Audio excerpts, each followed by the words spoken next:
Come sit by me. Hi, baby. Hello, my name is Madeline and I'm a self-taught artist. Lately, I've gotten into a really good flow with my painting process, and my hope is that by sharing it with you, I can make painting feel a little bit more approachable regardless of your skill level. And I'm not just here to show you how to smear paint on the canvas in some gimmicky way. I'm here to give you some actual applicable tools that are going to help you no matter the subject matter that you're painting. I'm going to show you my entire process for this jackalope painting, from prepping the canvas to the final display. At the end of this video, you should have a good idea of where to start your next masterpiece. Let's get into it.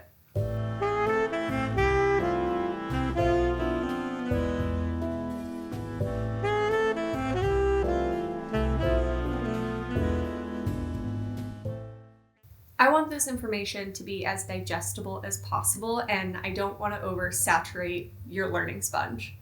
So I'm not going to go into too much detail on all of the different varieties and price points of art supplies that are out there. Higher quality art supplies do require a little bit more of a financial investment, but I don't want that to be a barrier to prevent you from getting started. A painting that is made with more affordable art supplies is better than no painting at all. If a video that goes into a lot more detail about different art supplies at different price points is something that you're interested in, feel free to let me know. There's quite a bit of work to do before we can even start putting paint on our palette. The time that you invest into prepping your canvas is going to exponentially improve the final quality of your piece. I promise you, it is worth your time. For this piece, I am starting with an 11 by 14 stretched canvas. That just means it's the cotton canvas cloth that is stretched around a wooden frame. There are lots of options for different painting surfaces. All of them have pros and cons. This is just what I've been leaning towards lately.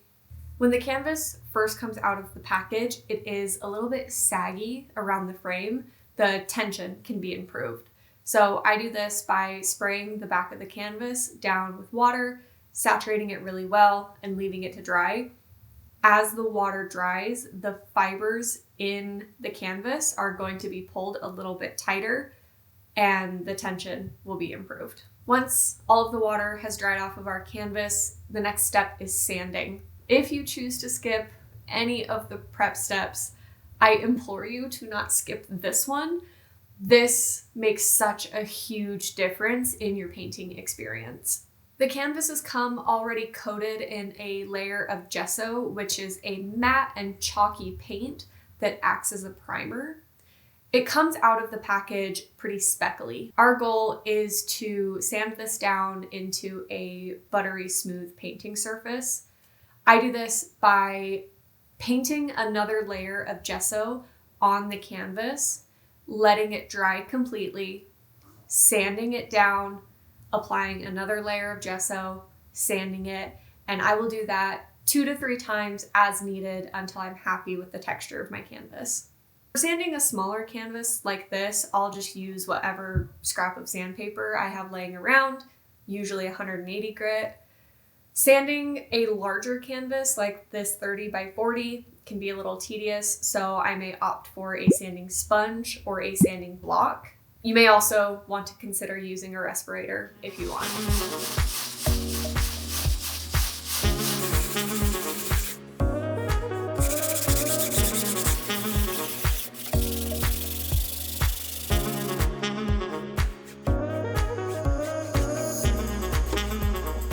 I'll be honest, I know that this process is kind of tedious, but I cannot understate the impact that it will have on your painting experience.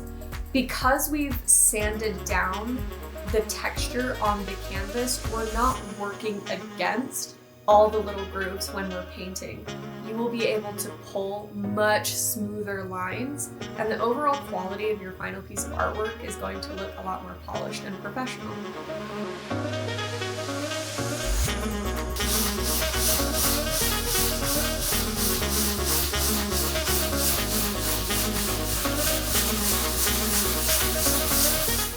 Here I have one canvas that is prepped and one canvas that isn't. Can't really see the difference on camera, but you can hear it.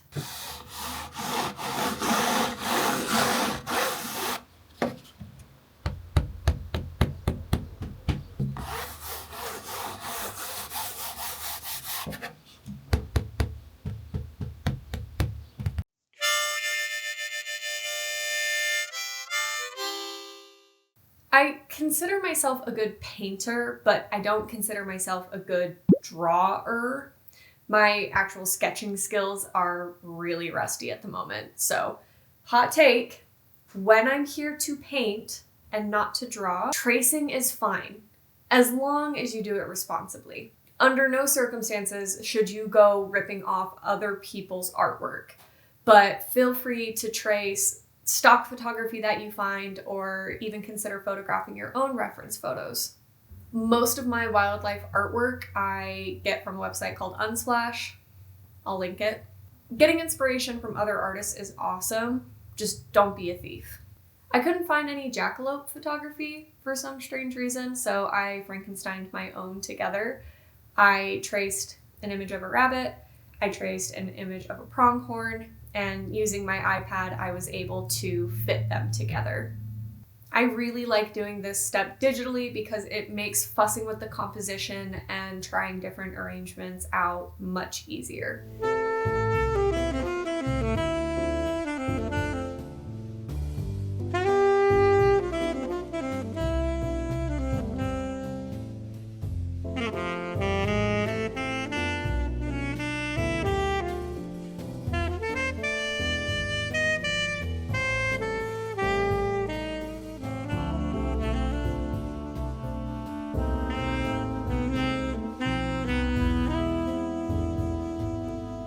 Composition is the arrangement of the visual elements in your piece, their relationship with each other, and how the overall eye kind of flows through the piece.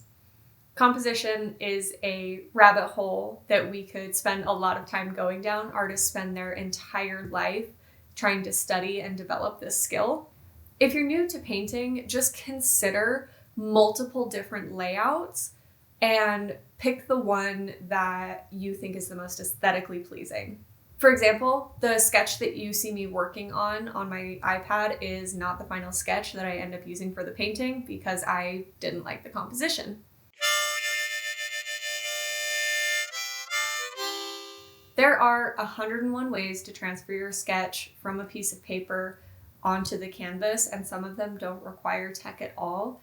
If you are interested in a video where I detail a bunch of different ways of going through this process, let me know. I transfer my sketches using the grid technique. For a small canvas like this, I'll draw my grid in 1-inch squares, so 11 by 14. Then I will put a grid with the same proportions on top of my sketch, and then I play a game of Battleship to keep everything proportionate. So I'll look at the coordinates for where the top of his head is at, where his nose is, where his back goes, where his tail is, all of the little elements, and I slowly mark them in on the grid, and eventually the whole piece will start to take shape. This technique isn't perfect. I find it hard to get a really precise grid on the canvas because of the rounded edges. So I will do this process with a pencil. Once I'm happy with it, I'll finalize it in darker paint. I have a thought about pencils. Is it cringy to say pro tip? Pro tip, when I'm transferring the sketch, I will use the Prismacolor Kohl Erase pencils. They're just erasable colored pencils. I find that a dark graphite, like normal pencil, is often really hard to cover up with paint, and you'll be fighting the lines. So if you are using graphite on your canvas, you'll want to seal it with something like a matte medium before you start painting on top of it. But using a pencil that you can erase is really nice through this process, so you can still make adjustments as you go.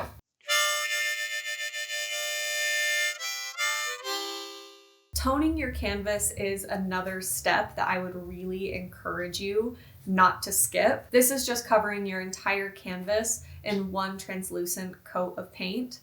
This simple step accomplishes 3 big things for our painting. Number 1, it gets rid of the stark white canvas. When you're painting on a bright white canvas, anything that you add on top of it is going to look really dark. But if you go in after that and add a dark background, some color theory weirdness is going to happen and it's going to look totally different. By immediately eliminating the bright white, we can make some more informed choices about color and value. Number 2, toning your canvas helps create an ambient vibe for the whole piece. For example, in this raccoon painting, I toned the canvas using this warm sienna color. And even in the finished piece, you can still see pops of it poking through his fur. I think that touches like this help the whole piece feel more unified and cohesive. And number 3, it is a failsafe for imprecision. When you're painting, if you don't get 2 lines perfectly close together, or you don't get perfect coverage when you're filling something in, a toned canvas won't give you away with a bright pop of white. For this bison painting, I toned the canvas this really rich red color. And then in the finished piece, I actually intentionally left a lot of it sticking out as a design element. For the jackalope, I knew that I wanted his fur to be warm. I knew my greens were going to be slightly warmer. And I knew I wanted this kind of glowient? I know I wanted this sort of glowy ambient light. So I went for a pretty rich yellow. Another pro tip, paint the edges of your canvas, please. Start with the toning and every step thereafter, wrap the color all the way around. For some reason, I hate doing this, but when your piece is hanging on a wall, it's going to look so much more professional. I think that this is especially important if you're planning on selling your artwork or hanging it in a gallery. We are over halfway through the video and we finally get to start actually painting.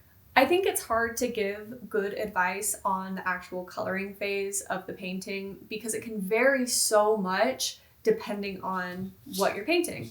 But I think I can give you a couple of good tips that will be applicable no matter what it is. Start by color blocking or laying in a big section of a single color and then go in and get a general sense of your light and shadow or value. Don't spend too much time on one area and just focus on getting at least a little bit of paint all over the whole canvas. For our jackalope, I started by mixing up 3 shades of this cool brown color. I painted him in entirely with the lightest and then just started getting a rough idea of where some of those darker colors wanted to live.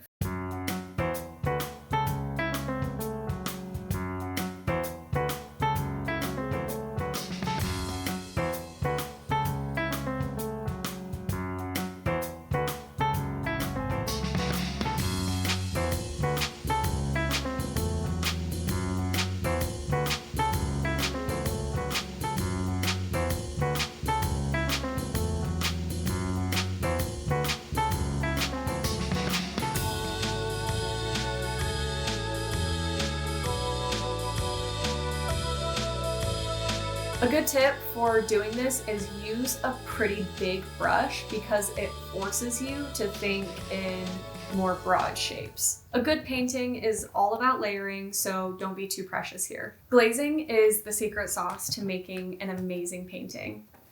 If you're gonna spend any money, I would recommend getting a bottle of glazing medium. An 8-ounce bottle costs about $10 and it is worth every penny. Glazing medium allows us to thin down the paint and make it more transparent without compromising the integrity of the paint. You can see in this test that adding a lot of water to your paint sort of breaks it. It makes it a little grainy and it will kind of just dribble off of your canvas. The glazing medium maintains the integrity and the vibrancy of the paint while still making it less opaque. We put all this effort into roughing in where some of the shadows are in our painting, and so we don't want to just go and cover it all up. By using glazing layers, we can add colors on top of our shadows while still being able to see that underneath. Slowly build up your painting with these translucent layers, and you're going to get a piece of art that has so much depth. It makes it look so nuanced and rich. On my rabbit, I didn't like how cool the color was looking, so I was able to go in with this really warm brown glazing layer, but you can see it didn't totally cover up the shadows that I had painted in underneath. I'll be honest, I kind of struggled with this painting. This painting took a lot of layers and a lot of futzing until I got it to a place that I was happy with it. I feel like really going into the weeds on the process of this painting specifically is only going to be helpful for you if you're painting a jackalope. What I can tell you is start with the biggest, broadest shapes first, work in a lot of layers, and leave the teeny tiny details for the very end. For example, I don't paint in any fur texture until I'm almost completely done with the painting. Take your time, work very slow, and don't shy away from a lot of layers. I would also recommend not focusing in on one area of the painting too much. As you can see, I will work on the rabbit a bit, work on the background a bit, and I'm building up all of the elements of the painting at the same time. By doing this, I am able to keep a cohesive view of how the whole painting is coming together before I spend a lot of time detailing one specific area. And most importantly, don't be shy.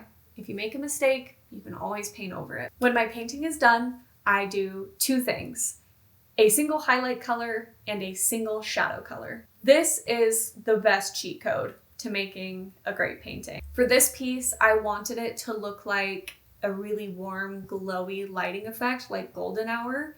So I touched all of the highlights with a pretty warm yellow. The rabbit, the berries, the leaves, everything got touched with this same highlight color.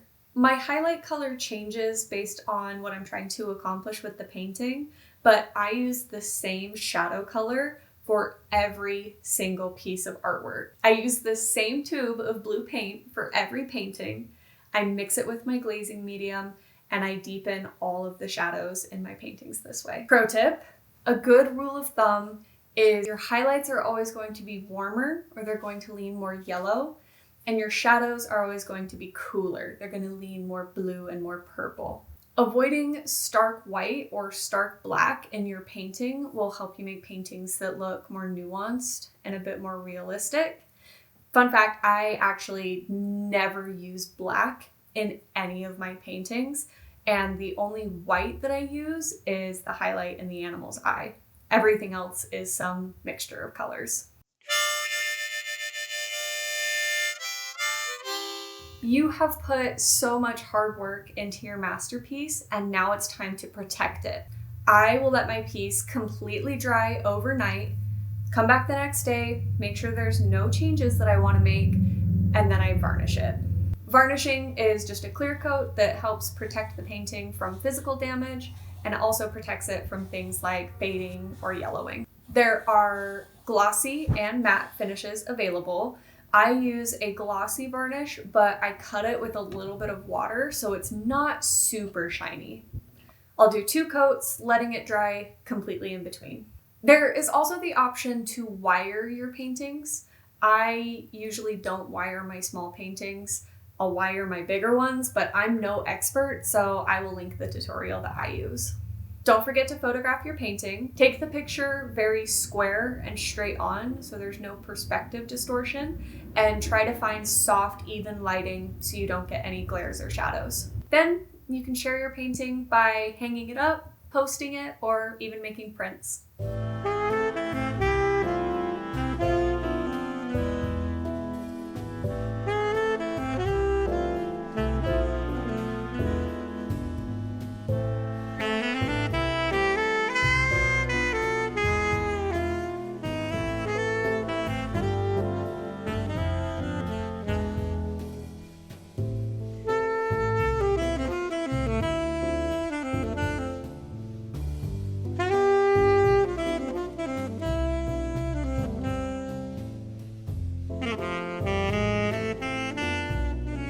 I know that I just threw an astronomical amount of information at you.